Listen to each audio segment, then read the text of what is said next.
Welcome.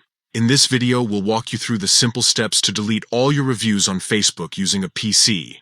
Whether you're cleaning up your activity or starting fresh, this guide will help you manage your reviews effortlessly. Let's get started.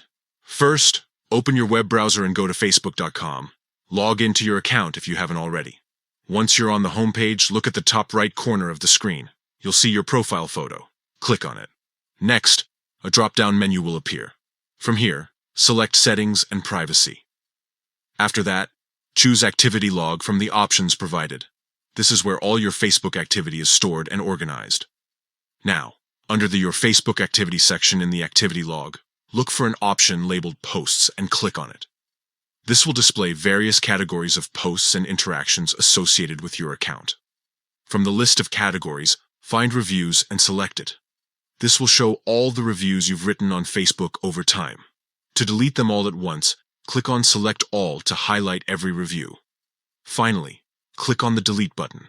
A confirmation window will pop up asking if you're sure about deleting these reviews.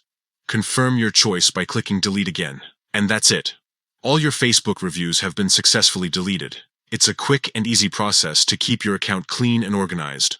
If this guide was helpful, don't forget to like this video and subscribe for more tips and tricks to enhance your social media experience. Thanks for watching, and see you next time.